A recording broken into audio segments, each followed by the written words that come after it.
Hello friends, today our topic is the continuous probability distribution and particularly the density curve. Now in the previous videos already I have discussed about what is the meaning of random variable, what is the meaning of probability distribution, and how to find out or what is the meaning of probability mass function for the discrete probability distribution. Now according to the random variable, there are two types of random variables. Number one is discrete random variable, and for the second one, that is continuous random variable. So a continuous random variable is one that can take any real value within a specified range. In the case of discrete random variable, we have seen that the discrete random variable can take only some isolated values. Here, the continuous random variable does not take any particular isolated values, but only there is a range or an interval is particularly there for the continuous random variable. Let W be the average height of the 5 people at age 18. Then the value of W must be positive.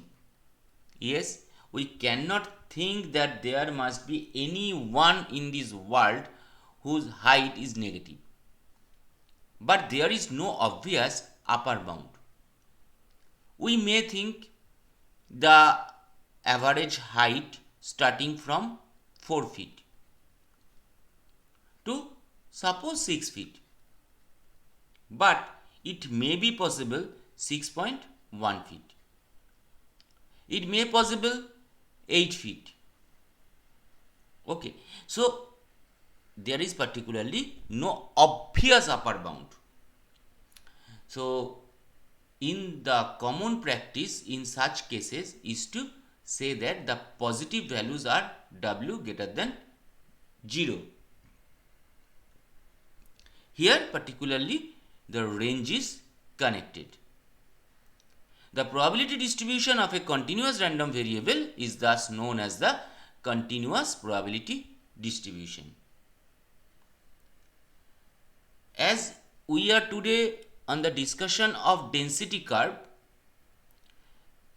today we are saying about the density curve, which is particularly used to find out the continuous probability distribution. It is described by the curves called density curves, and the area under the curves gives the probability. Now, what is density curve? A density curve is a graph, first of all, that shows the probability. The area under the density curve is equal to 100% of all probabilities. As we usually use decimals in probabilities, we can also say that the area is equal to 1.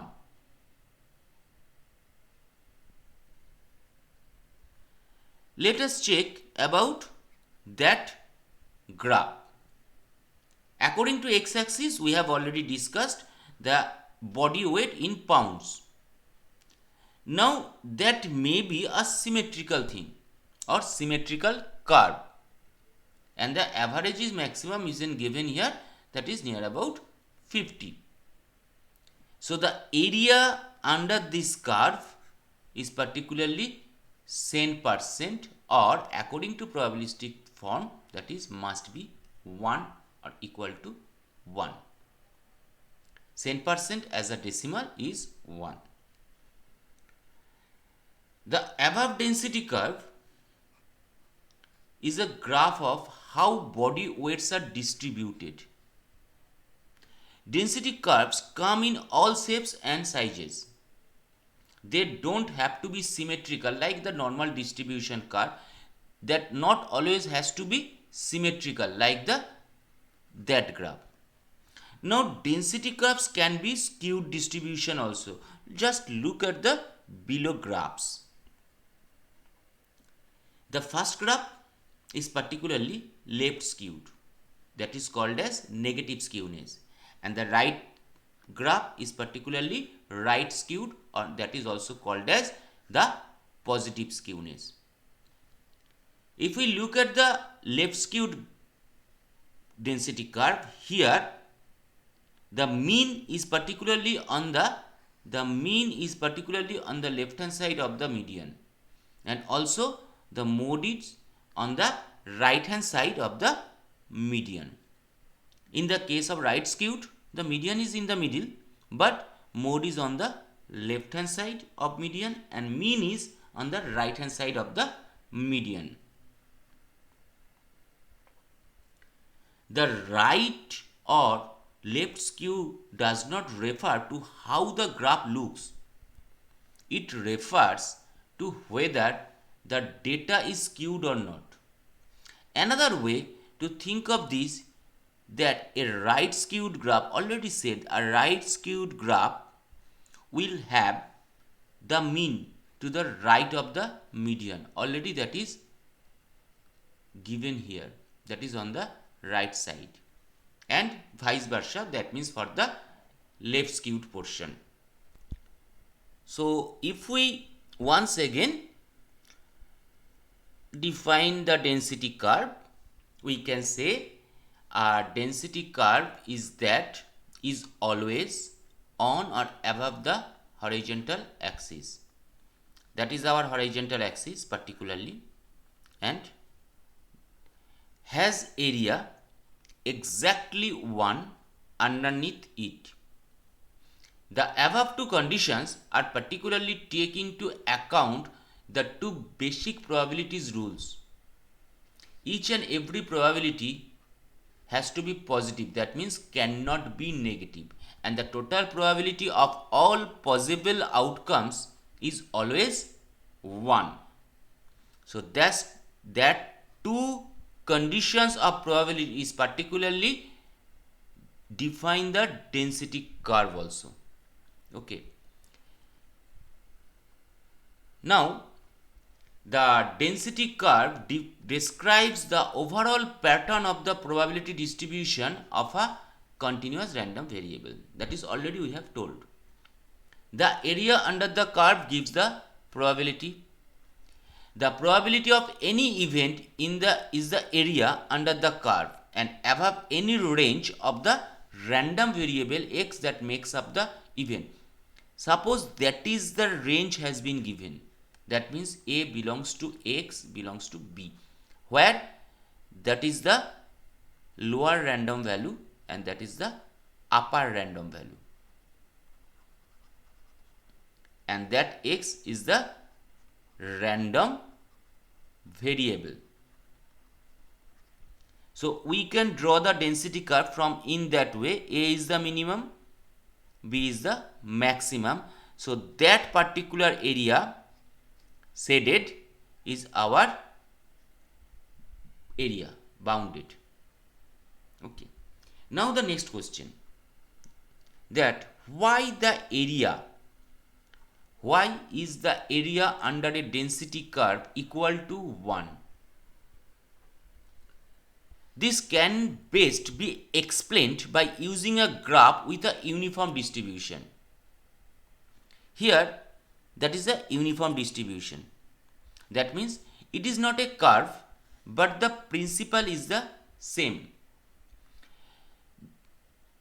The area of the bars is equal to 1. Let's check. The graph below is a coin toss.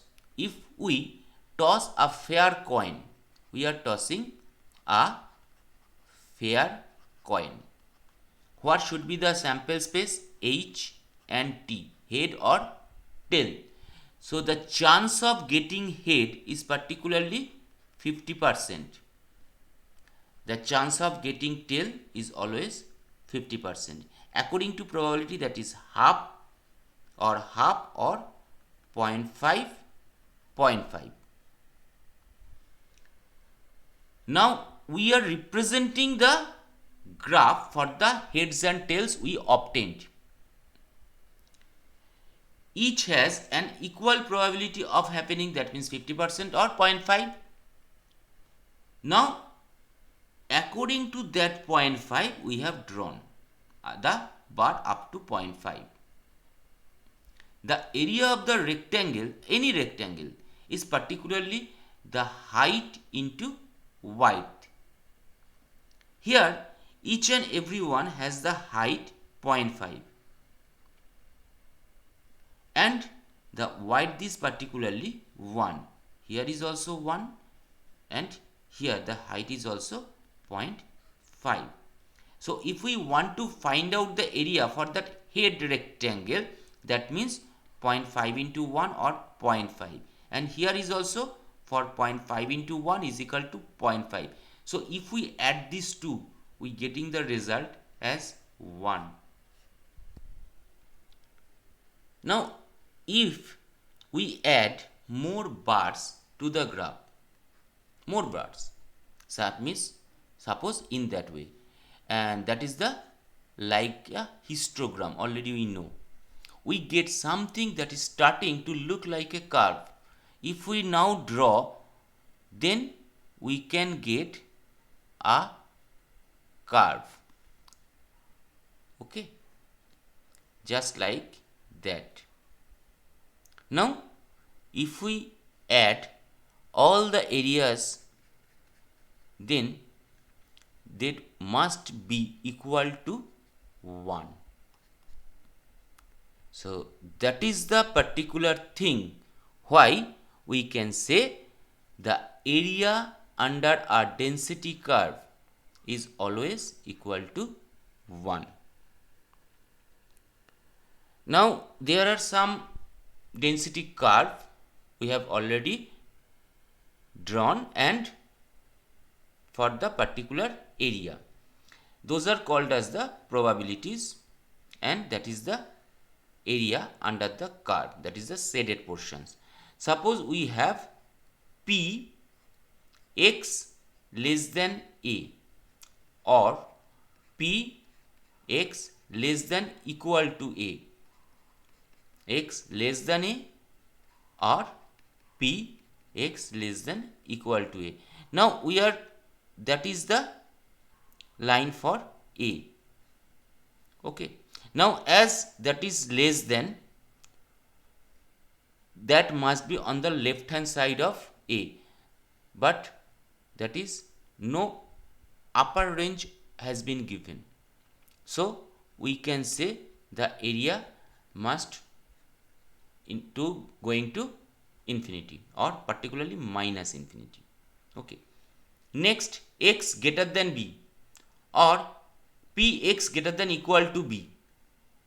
So b is the line and there is also no upper bound has been given. In that case that was lower bound. In that case there is no upper bound has been given, so it is going to up to plus infinity. So the area is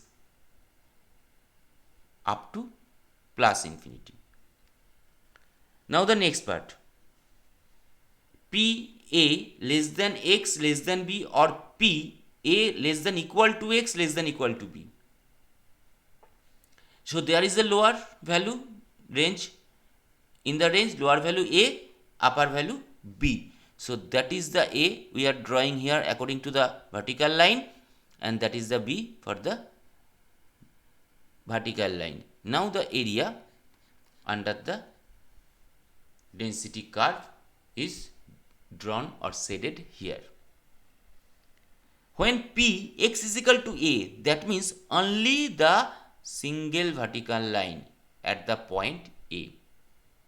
Now if we look at these two graphs or two shaded region, here p less than a and less than equal to a both are giving the same area under the density curve, same as greater than b and greater than equal to b, both the probabilities give the same area, and that is very important, or very we have to remember when we have to draw the area under the density curve. Now the next, median and mean of a density curve. Median means the equal areas point with 50% of mass on either side. So if we look that one as a density curve, if we think about that an object of that type of shape, obviously that portion must be slanted in the left hand side. If we place that object here, that must be slanted on the right hand side. So median must be in that way that the 50% of the mass would be on the left hand side and 50% of mass would be on the right hand side. Now the mean, the balancing point of the curve, if it were a solid mass. So if we think that is the point that is balancing the solid mass, if we consider that one also as a density curve also, then we can simply say that is the mean point. Okay, so that is a particularly right skewed, and when we have a right skewed, then if that is our mean, then we can say the median must be on the left hand side of the curve, and after that there is the mode comes. The mean and median of a symmetric density curve are equal. If we think about the first curve here, okay, that is a symmetric curve. So obviously that is the just middle line. So that portion is always 50% and that portion is always 50% according to the mass. So that must be median. Now once again, that is also the mean. So that's why for a symmetrical density curve we have the mean and median are equal. The mean of a skewed curve is pulled away from the median in the direction of the long tail. Already we have discussed it here. That means a skewed curve is pulled away from the median. Pulled away from the median in the direction of the long tail. Generally, we denote the mean with x bar and standard deviation with s, but here the mean is particularly denoted by the Greek letter mu, and the standard deviation is particularly denoted by the small Greek letter that is known as sigma. So they are particularly referring an idealized model, not the actual data.